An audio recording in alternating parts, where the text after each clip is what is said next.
La historia de la humanidad está íntimamente ligada a los descubrimientos, las ideas y las pasiones de aquellos hombres y mujeres que desafiaron los límites de lo conocido para dar respuesta a los misterios del universo.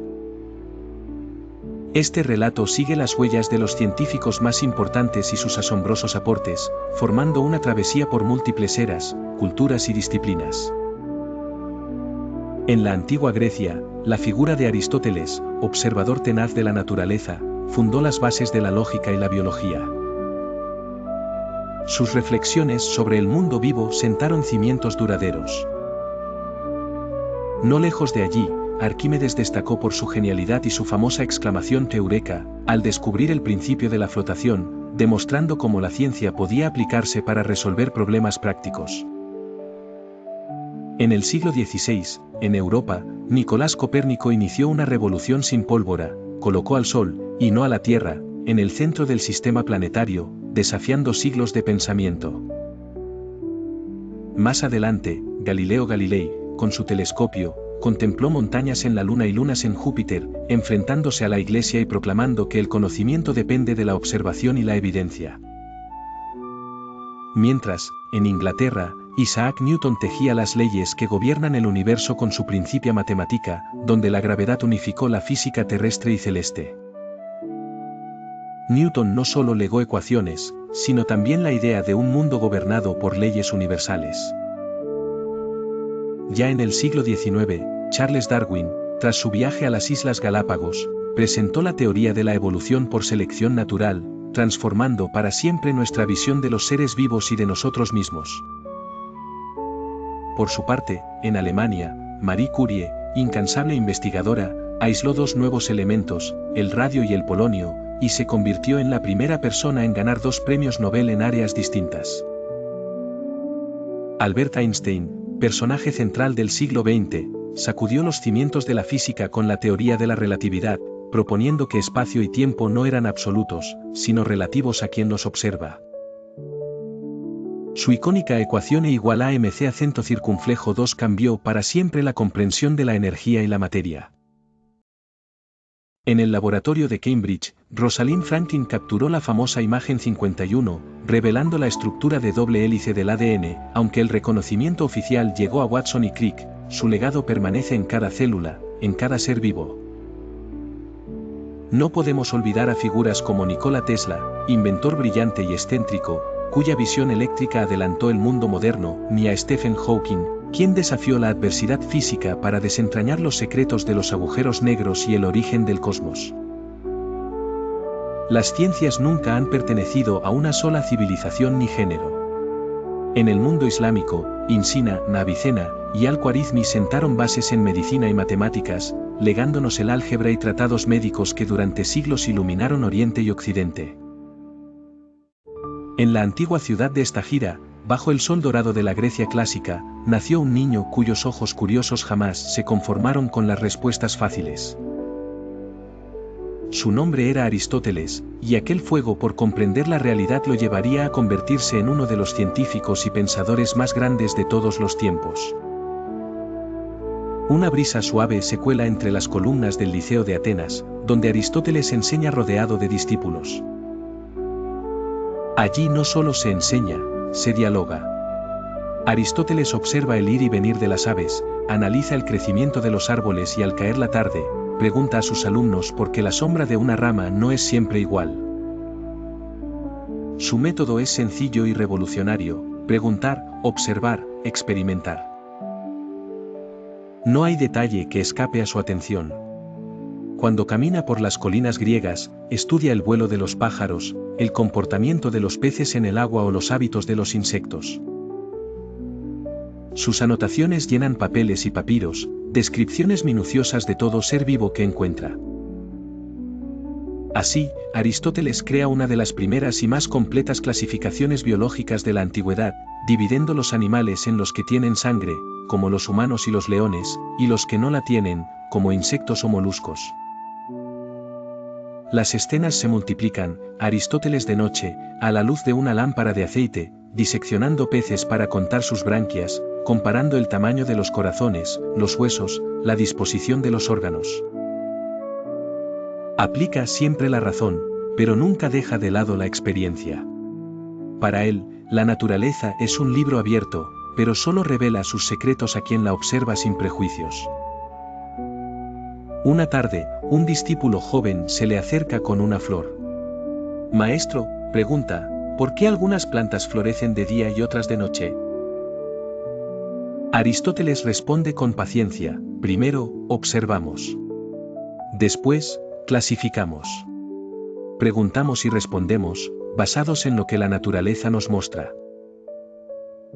Así guía a sus alumnos, no a buscar la respuesta más ingeniosa, sino la más fiel a los hechos. A Aristóteles le debemos los primeros tratados sistemáticos de zoología, botánica, física y astronomía. Su rigor es tal que establece principios como la causa material y formal, preguntándose no solo el cómo, sino el porqué de cada fenómeno natural. El escenario final es el silencio del Liceo al anochecer. Sus discípulos, inspirados, se retiran bajo las estrellas. Aristóteles toma notas, aún intrigado por el canto de un ave nocturna. Un intenso sol doraba las calles de Siracusa en el siglo III a.C., donde cada rincón respiraba historia y ciencia. Entre sus habitantes sobresalía un hombre de aspecto distraído y mirada curiosa, Arquímedes, reconocido por su ingenio y obsesión por los enigmas del universo. Su atuendo siempre estaba salpicado de manchas de tiza y aceite, reflejo de noches en vela sumido en complicadas ideas. La fama del sabio iba más allá de las murallas de la ciudad, llegando hasta los oídos del rey Hierón II, quien, acudiendo a la sabiduría de Arquímedes, le planteó un desafío inquietante. Necesitaba saber si la nueva corona forjada para él estaba hecha completamente de oro, sin dañarla o destruirla. El monarca sospechaba del orfebre, pero quería una prueba concluyente. Arquímedes aceptó el reto. Noche tras noche observaba la corona bajo la débil luz de las lámparas, calculando y midiendo, pero ninguna de sus fórmulas parecía suficiente. Frustrado, decidió dejar pensamientos y cálculos, y optó por un baño en la casa de baños públicas, buscando alivio en el agua caliente. Mientras se sumergía en la bañera, notó algo inusual. El líquido se desbordaba según el volumen de su cuerpo que entraba en el agua. El nivel del agua subía más cuanto más peso desplazaba, una observación tan simple, y sin embargo, tan reveladora. De golpe, la expresión de Arquímedes cambió. Sus ojos brillaron por el destello de una idea. Sin perder tiempo, se levantó de la bañera, desbordante de emoción, corrió desnudo por las calles de Siracusa, gritando «Eureka». «Eureka», ¿qué significa «lo he encontrado»? Los vecinos salían de sus casas sorprendidos por el espectáculo, mientras el sabio no prestaba atención más que a su hallazgo. El método era claro: sumergiría la corona y una cantidad igual de oro puro en agua para medir la diferencia en el volumen de agua desplazada, revelando, sin dañar la corona, si tenía otros metales más ligeros mezclados en su interior. El resultado eliminó toda duda: la corona no era de oro puro, y la honestidad del orfebre quedó al descubierto. El asombro y la admiración por Arquímedes se multiplicaron en Siracusa, no solo por resolver el enigma sino por haber descubierto el principio fundamental que lleva su nombre: todo cuerpo sumergido en un fluido experimenta una fuerza hacia arriba igual al peso del fluido desalojado. El descubrimiento supuso una revolución para la ciencia, marcando el nacimiento de la física de los fluidos. Arquímedes, sin saberlo, había dejado una huella indeleble en la historia, donde ingenio y curiosidad siguen inspirando a quienes buscan respuestas en los detalles más cotidianos. Durante el siglo XVI, en una Europa asediada por inquietudes religiosas y cambios sociales, un hombre silencioso y estudioso cambió para siempre la visión humana del cosmos. Su nombre era Nicolás Copérnico, oriundo de Torun, Polonia. La vida de Copérnico transcurría en un clima de libros, observaciones y cálculos, lejos de la estridencia, pero cerca de la pasión por entender el universo. Copérnico creció bajo la tutela de su tío, obispo de Varmia, quien le permitió formarse en las mejores universidades. su fascinación por las estrellas lo llevó a Padua, donde estudió medicina y matemáticas, y a Bolonia, donde conoció a Domenico Maria Novara, astrónomo que lo introdujo a las discrepancias del sistema geocéntrico de Ptolomeo. En una noche fría de Bolonia, Copérnico y Novara observaron la ocultación de la estrella Aldebarán por la Luna. Los resultados no concordaban con los cálculos ptolomeicos.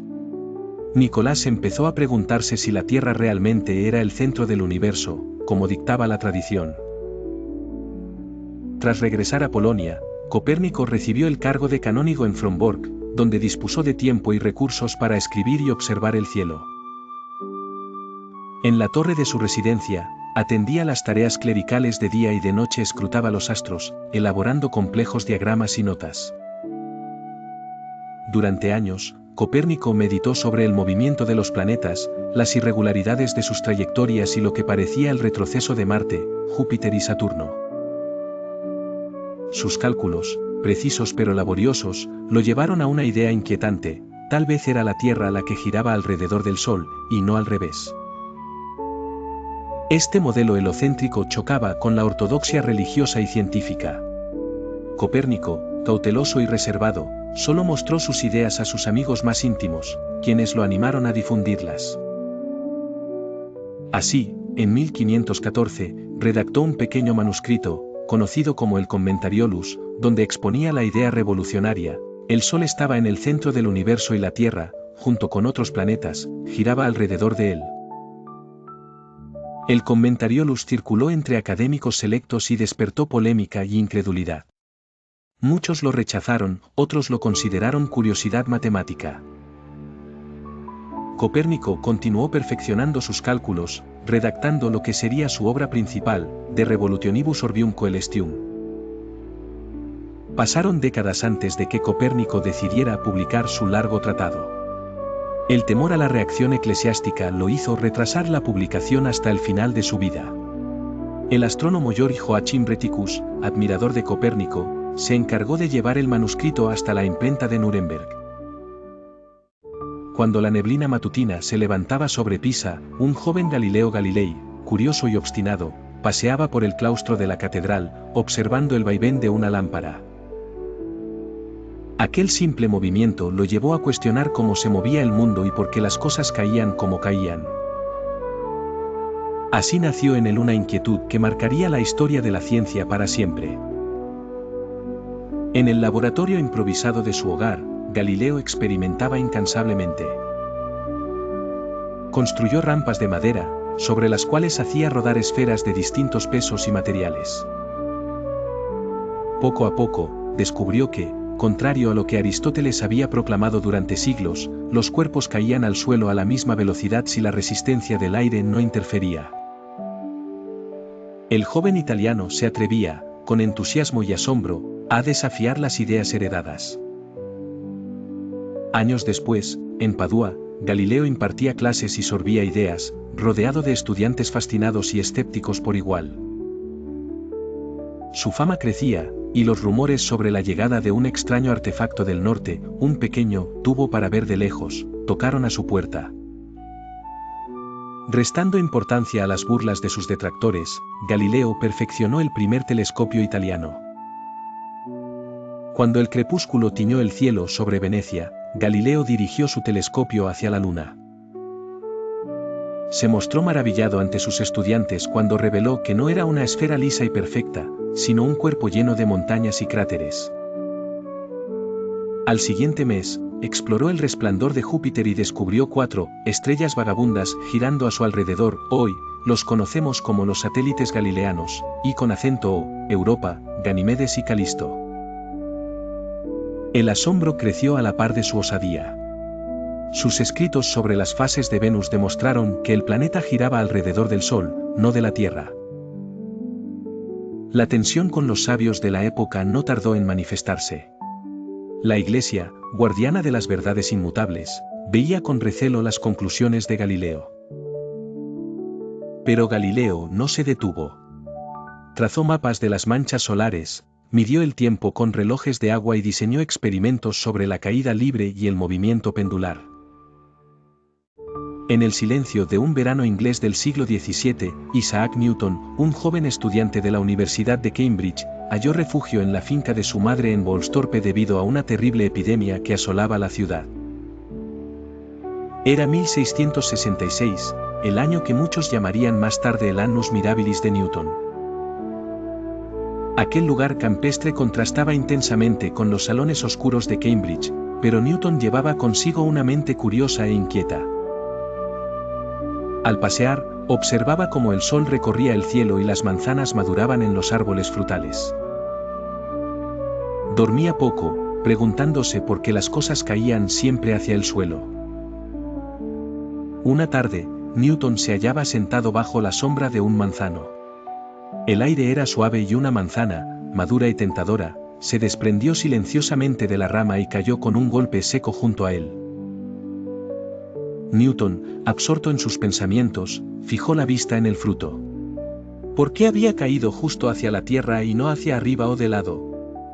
¿Existe una razón universal para esa dirección?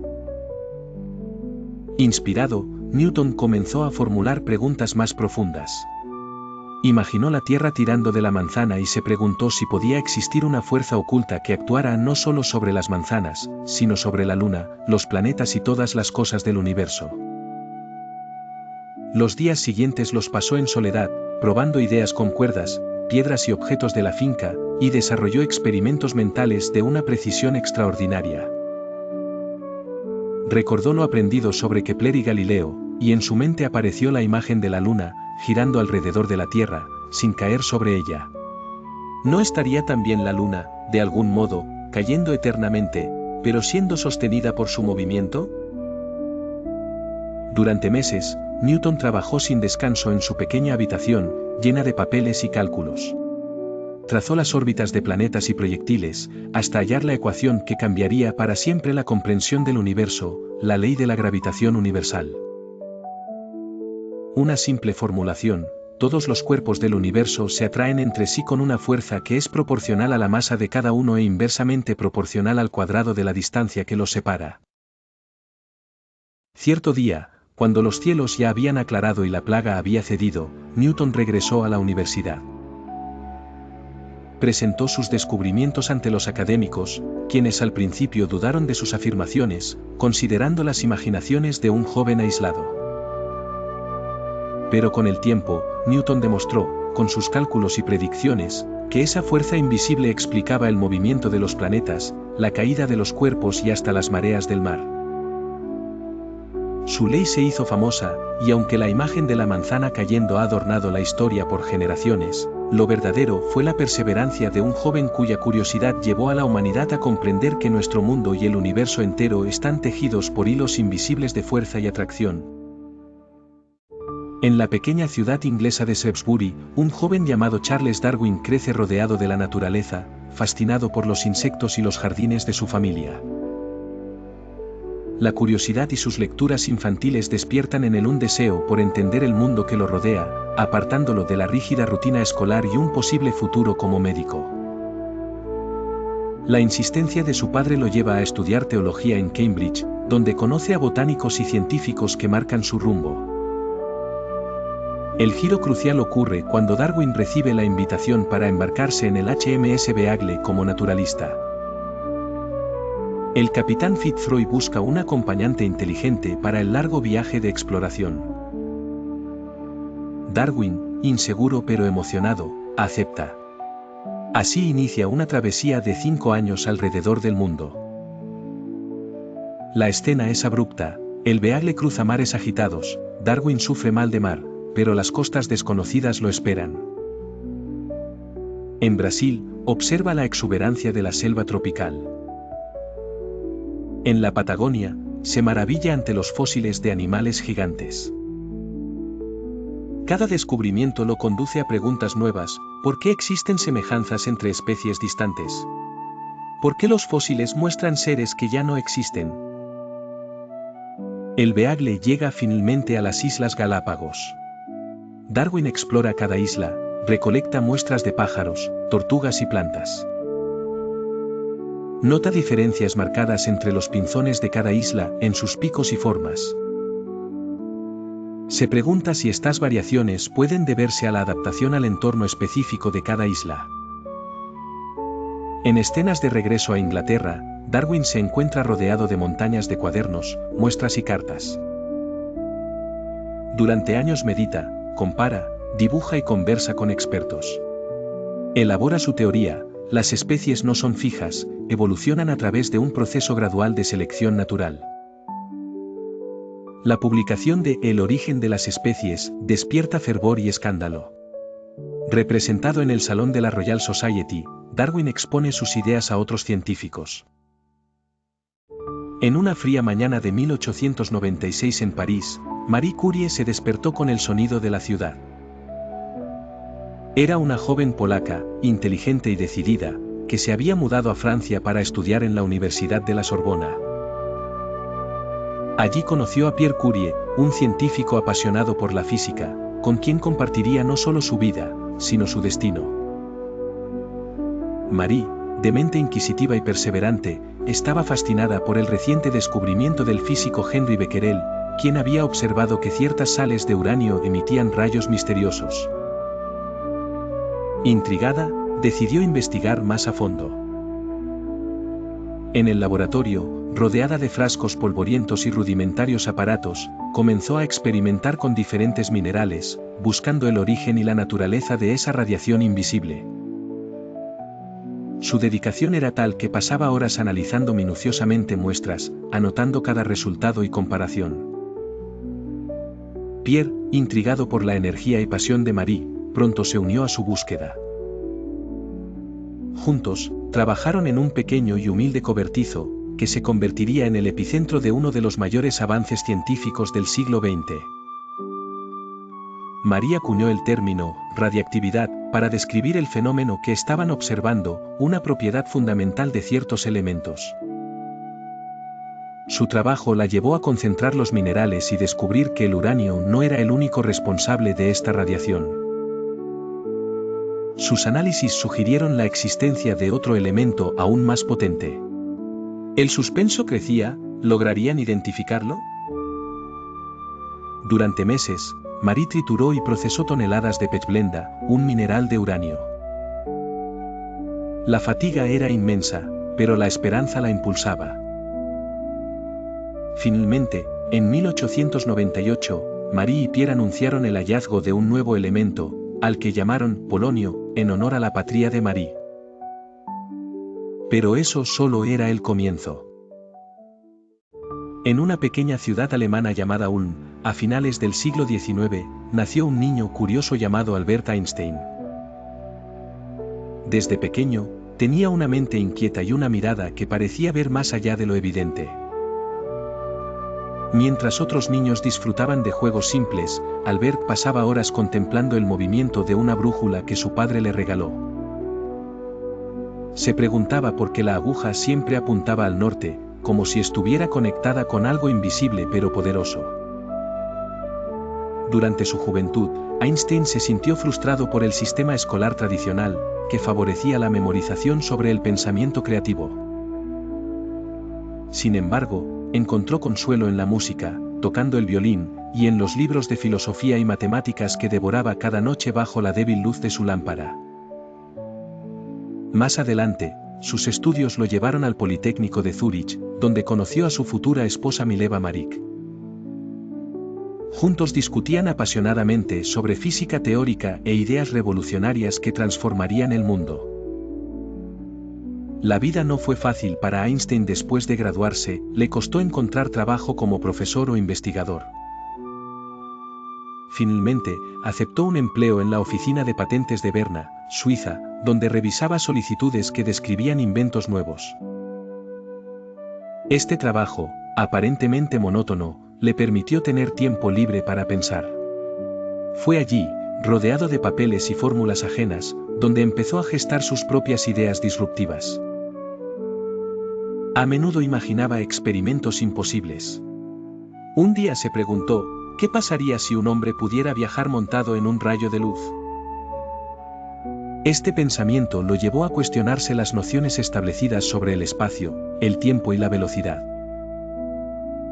Después de largas caminatas, intensos debates con amigos y noches en vela, Albert llegó a una conclusión sorprendente: la velocidad de la luz es constante y ninguna información puede viajar más rápido que ella, sin importar el punto de vista del observador. En 1905, el año que se conocería como su «año milagroso», Einstein publicó varios artículos científicos que retumbaron en la comunidad científica.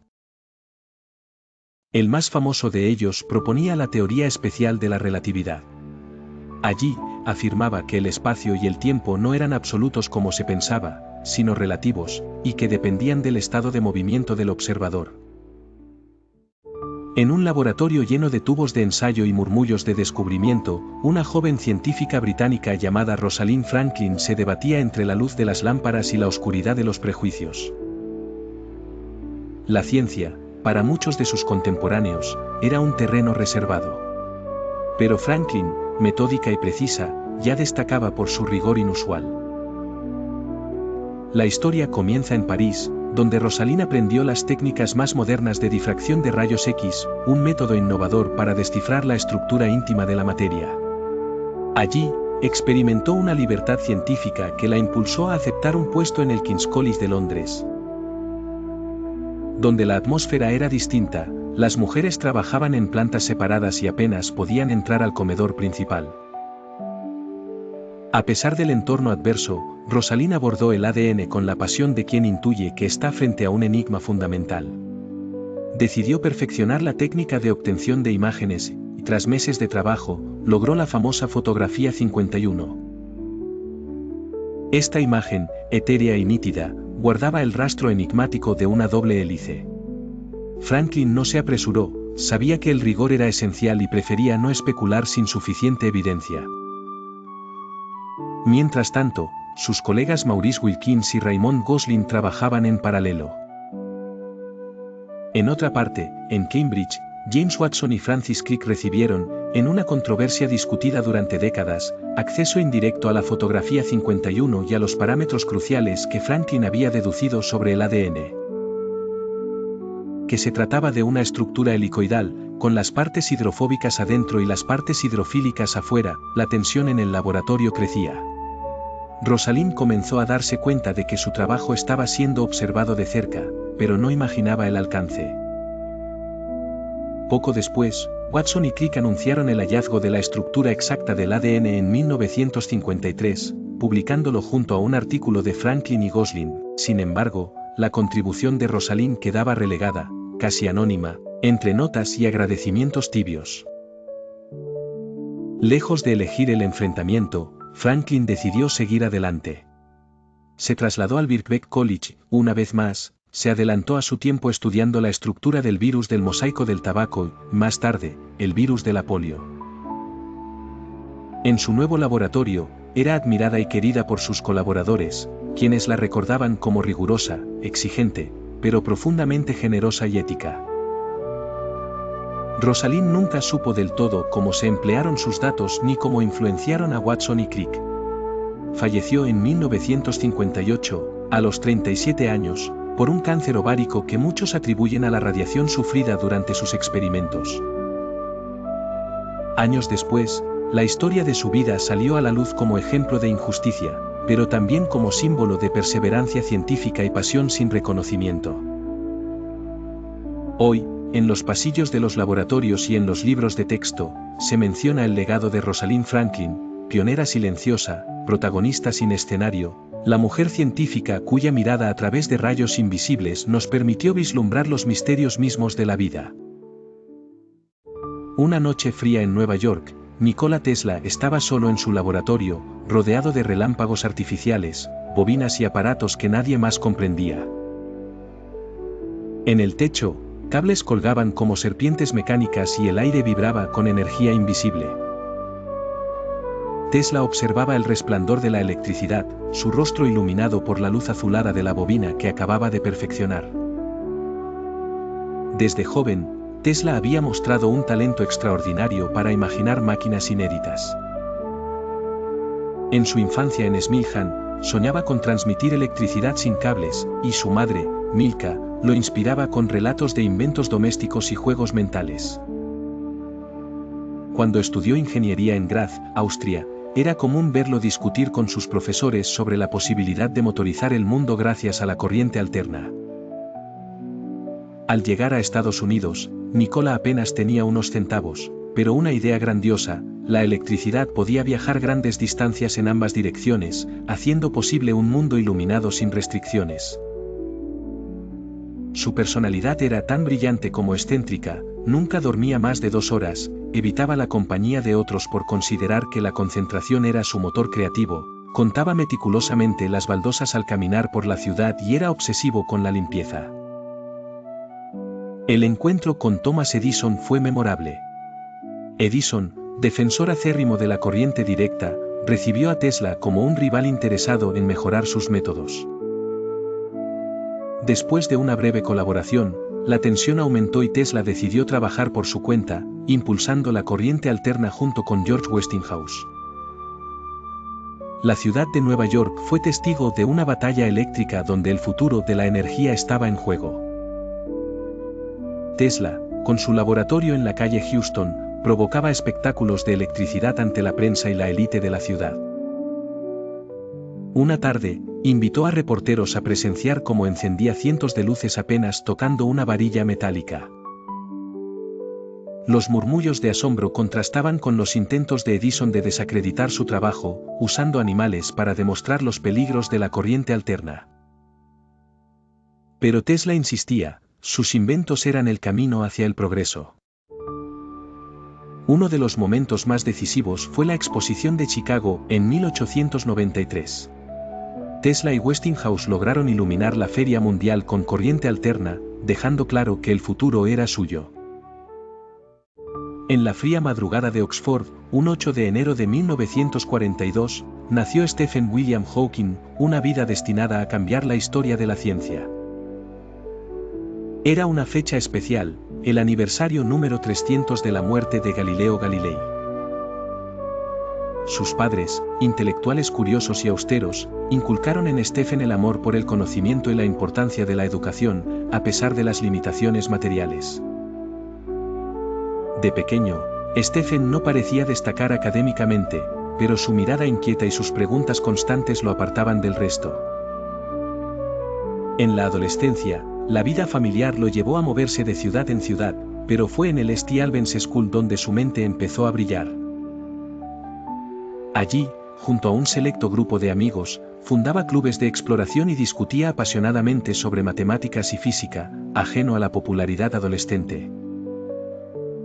En 1959, apenas con 17 años, Stephen ingresó en Oxford. Algo tímido, deseaba estudiar matemáticas, pero eligiendo física por la ausencia de esa carrera en la universidad. Resultó ser un estudiante poco convencional, apenas asistía a clases, pero destacaba en los exámenes orales, donde su razonamiento lógico deslumbraba a profesores y compañeros. Entre bromas y pequeños desafíos, encontró una pasión por las regatas en el equipo de remo, aunque siempre fue más espectador que atleta. Fue en Cambridge, donde comenzó su doctorado en cosmología, cuando la tragedia lo golpeó. A los 21 años, tras una serie de caídas y torpezas inexplicables, Stephen fue diagnosticado con esclerosis lateral amiotrófica, ELA, una enfermedad degenerativa. Los médicos le dieron apenas 2 años de vida. El desafío, lejos de detenerlo, le dio un nuevo sentido: su tiempo era limitado, y tenía que aportar al universo todo su genio en el menor tiempo posible. Lucy, Jane Wilde, entró en su vida en ese momento crítico. El amor, la compañía y la esperanza se convirtieron en motores de una lucha diaria. Jane y Stephen se casaron en 1965, enfrentándose juntos al avance de la enfermedad, mientras Stephen seguía trabajando en preguntas fundamentales del cosmos. Su gran aportación surgió pronto: el estudio de los agujeros negros y el origen del universo. En 1974, propuso que los agujeros negros no eran completamente oscuros, sino que emitían una radiación, hoy conocida como radiación Hawking. Aquella teoría revolucionó la física teórica y lo catapultó a la fama internacional. Mientras su cuerpo se debilitaba, su mente parecía fortalecerse.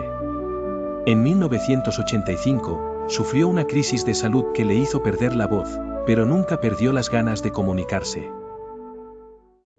En los albores del segundo milenio, en las cálidas tierras del mundo islámico, surgieron dos mentes brillantes que transformarían para siempre las ciencias y el pensamiento, Insina y Al-Khwarizmi. Esta es la historia de cómo sus genios cruzaron el tiempo y las fronteras, dejando una huella imborrable en la humanidad. En el bullicioso mercado de Bujará, un joven llamado Insina recorría los puestos, ávido por aprender de todos los que encontraba. Sus ojos reflejaban curiosidad infinita y una chispa de inteligencia precoz. Hijo de un funcionario persa, creció rodeado de libros y debates filosóficos. Pronto mostró una rapidez mental extraordinaria, apenas siendo un adolescente, dominó todas las ciencias conocidas y comenzó a ejercer como médico. Insina, conocido en Occidente como Avicena, fue elegido para atender al emir de Bujará, quien sufría una extraña enfermedad que desconcertaba a todos los médicos. Observando, preguntando, apartando supersticiones, Avicena decidió probar con remedios y dietas poco tradicionales. El emir sanó y quedó tan agradecido que permitió al joven doctor acceso ilimitado a la inmensa biblioteca palaciega. Allí, entre manuscritos polvorientos y papiros ajados, Avicena entró en contacto con las obras de los griegos, los indios y los sabios árabes. No tardó en escribir el libro de la curación y el canon de la medicina, obras colosales en las que sintetizó, criticó y amplió los conocimientos de toda una era. Con pulso firme, describió que las enfermedades no siempre eran obra de fuerzas invisibles, sino resultado de causas naturales que podían estudiarse y comprenderse. Planteó la existencia de contagio y la importancia de la higiene, proponiendo métodos de diagnóstico y tratamiento innovadores, desde la observación del pulso hasta la preparación de medicamentos compuestos. Su tratado de medicina se convertiría en la autoridad indiscutible durante siglos, desde Córdoba hasta Bagdad, posteriormente, en Europa. Mientras tanto, en la espléndida ciudad de Bagdad florecía la Casa de la Sabiduría, un centro de intercambio intelectual donde convergían los grandes sabios del mundo islámico.